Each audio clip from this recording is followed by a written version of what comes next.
पिपलखौ मानो लायासै माबाफोर दङ बिपिएफ दला जाबाय दिनै गायसननायनिफ्रायनो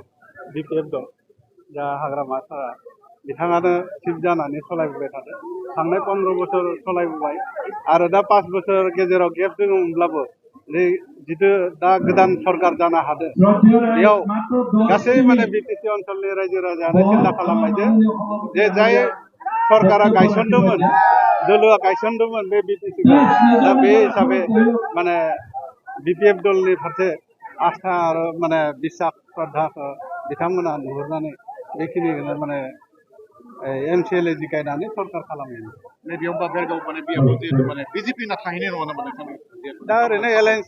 थाहैनाय माने एलायन्स हिसाबैथ' दा केन्डिडेट होखायाखै होआ होननानै बुंखादो जों बेखौ माने थिरां जाखाबाय दा बिनि थाखायनो बिजेपि जिखिनि कार्यकर्ता दङ एकदम तृणमूल पर्यायालागै गासैबो बिपिएफआव फैयो होननानै जोंनो बाथ्रा होदो आरो गासैजोंबो जों सावरायना लाखादों दा बे हिसाबैनो जों दिनै जोगदान जाग्रोदों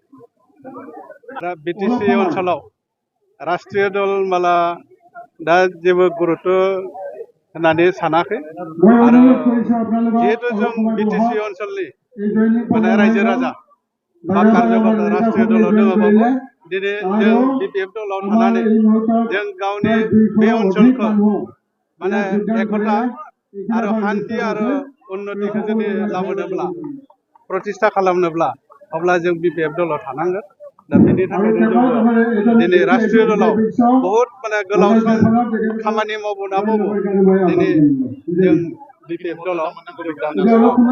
आरो ओरैनो जेरै जों राष्ट्रीय दलाव थानानै जेरै जों माने ओनसोलखौ उन्नति खालामनायाव बा जों कार्यकर्ताफोरखौ नायनायाव बिथांमोना बाहाय गोजानाव थानायनि थाखाय दिनै कार्यकर्ताफ्राबो दुखु खालामनानै दिनै बिपिएफ दलाव योगदान जादों